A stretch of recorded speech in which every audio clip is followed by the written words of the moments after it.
अमेरिकी air strike से Iran भड़का हुआ है। 22 जून की देर रात अमेरिका ने ईरान के 3 प्रमुख परमाणु ठिकानों फोर्दो, नतांज और इस्फहान पर हमला किया था। इसके बाद इजराइल ईरान के बीच जंग ने एक घातक रूप ले लिया है। एक तरफ ईरान ने इजराइल पर मिसाइल हमले तेज कर दिए हैं, दूसरी तरफ ईरान एक बहुत बड़ा कदम उठाने की तैयारी में है। दरअसल ईरान ने स्ट्रेट ऑफ हॉर्मोज को बंद करने का मन बना लिया है। वहीं ईरान के इस फैसले पर अमेरिका की प्रतिक्रिया भी सामने आई है।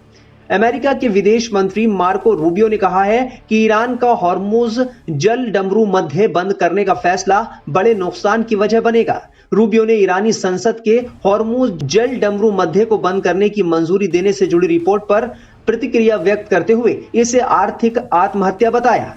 उन्होंने चीन से भी ईरान को ऐसा करने से रोकने को कहा है। अमेरिकी हवाई हमलों के जवाब में ईरान की संसद ने हॉर्मुज जल डमरू मध्य को बंद करने का प्रस्ताव पास किया है। अब ये प्रस्ताव सुरक्षा संस्था के पास भेजा जाएगा। इसके बाद ईरान जल डमरू मध्य पर हमले करते हुए बंद कर सकता है।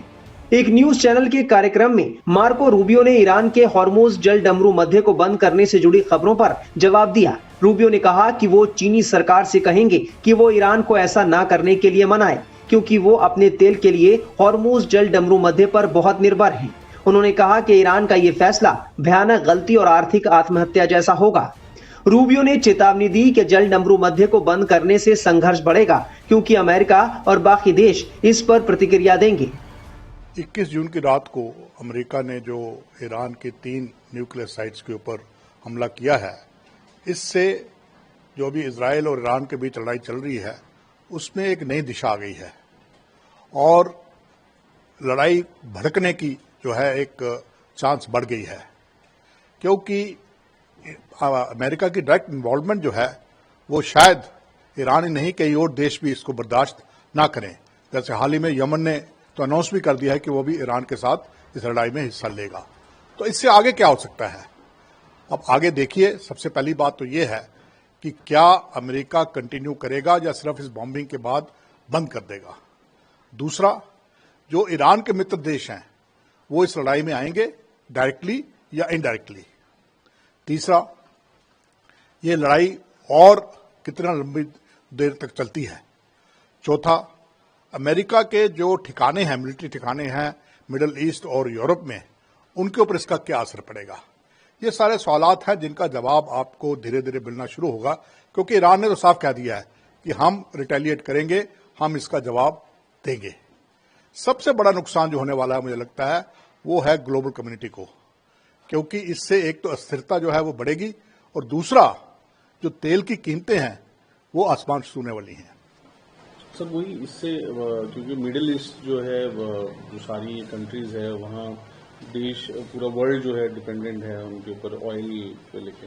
तो अगर ये वॉर बढ़ता है और भी कंट्रीज इसमें ज्वाइन करती है तो कितना पूरा ग्लोबल एक प्रॉब्लम हो जाएगा। देखिए, जैसे मैंने कहा, तेल की कीमतें बढ़ने वाली हैं और अगर खुदा न खास्ता स्टेट ऑफ हॉर्मुज किसी कारणवश ईरान बंद कर देता है तो फिर तो ये कठिनाई बहुत ही ज्यादा बढ़ने वाली है।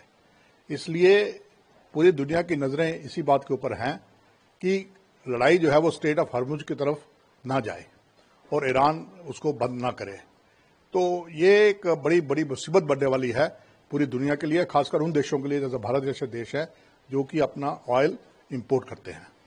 सर वहीं ट्रंप ने जो बोला है, एक तरह तो उन्होंने कहा है कि अब पीस होना चाहिए, लेकिन दूसरी तरफ उन्होंने कहा है कि और भी टारगेट्स है जिसको यूएस टारगेट कर सकता है। अभी तो हमने 3 ही दिए। यही तो मैं कह रहा हूं ना कि अमेरिका की नीति स्पष्ट नहीं है। प्रेसिडेंट ट्रंप ने पहले कहा कि हमें इस लड़ाई के साथ लेना देना नहीं है, उसके बाद उन्होंने कहा कि हम इजरायल का साथ देंगे। अब उन्होंने डायरेक्ट इंटरवेंशन कर दी है। तो अमेरिका और खासकर प्रेसिडेंट ट्रंप की जो पोजीशन है वो क्लियर नहीं है।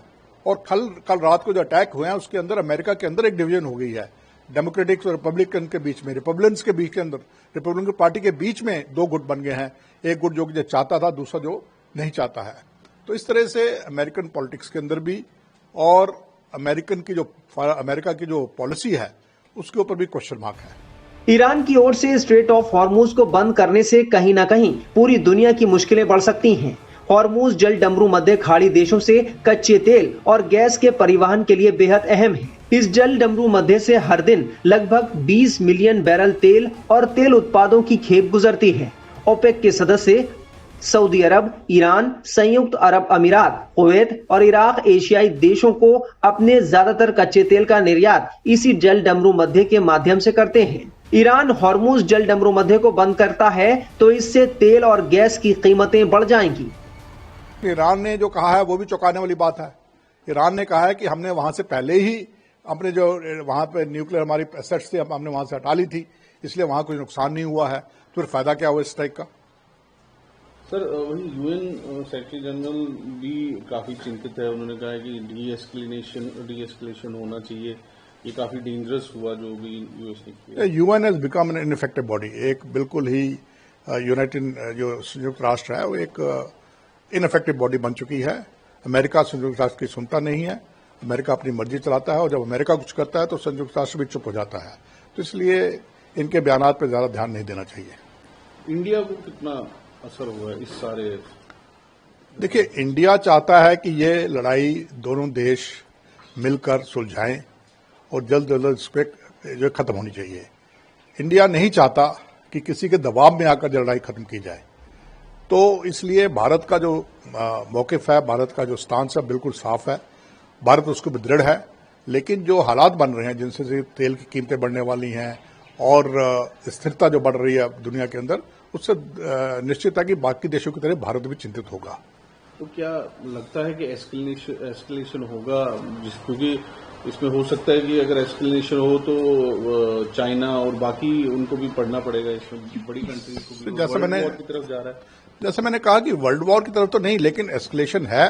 और जो ईरान के साथी हैं, जैसे इनका नाम लिया आपने, चीन, नॉर्थ कोरिया, रशिया, अगर ये देश क्या लड़ाई में डायरेक्ट शामिल होंगे, ये सवाल अभी इतना जल्दी आप जवाब नहीं दे सकते, क्योंकि उनके भी अपने इंटरेस्ट हैं। लेकिन लड़ाई बढ़ रही है, इसका दायरा बढ़ रहा है और अगर डायरेक्ट नहीं तो इनडायरेक्ट सपोर्ट जो है ईरान के लिए काफी बढ़ेगी। बता दें कि अमेरिकी एयर स्ट्राइक के बाद से ईरान भड़का हुआ है। उसने इजराइल पर भी हमले तेज कर दिए हैं। अब देखना होगा कि ईरान अमेरिका पर पलटवार करता है या नहीं।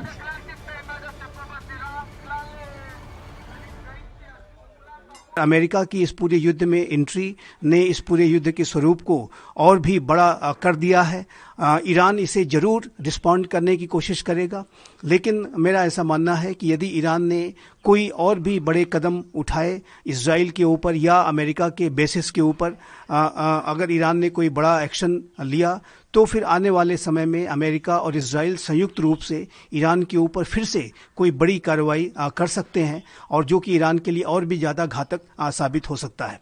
चाइना और रशिया क्या रोल होगा इस पूरे सिनेरियो में? देखिए, चाइना और रशिया ने ईरान और इजराइल के बीच में चल रहे युद्ध के संदर्भ में इजराइल के की आलोचना की थी और ईरान के प्रति अपनी सहानुभूति और अपना सपोर्ट दिखाया था। और चाइना के राष्ट्रपति शी जिनपिंग और रशिया के राष्ट्रपति व्लादिमीर पुतिन के बीच में जो हाल के समय में फ़ोन से वार्ता हुई थी, उसमें भी इसी तरीके का ईरान को सपोर्ट करने के जो सेंटिमेंट्स हैं वो उन दोनों नेताओं ने दिखाए थे। लेकिन मेरा ऐसा मानना है कि चाहे वो रशिया हो या चाइना हो, वो दोनों इस पूरे युद्ध में कोई डायरेक्ट इंटरवीन करने से बचेंगे। दोनों ही राष्ट्रों की तरफ से, चाइना और रशिया की तरफ से जो बयान आए हैं उसमें डी एस्केलेशन को करने की बात कही गई है, शांति को स्थापित करने की बात कही गई है। और इन दोनों राष्ट्रों के बयानों से ऐसा बिल्कुल भी प्रतीत नहीं होता कि वो किसी तरीके का डायरेक्ट इंटरवेंशन इस पूरे इजराइल, ईरान और अब यूएस भी इसमें शामिल हो गया है तो उसमें करने की मंशा वो रखते हैं।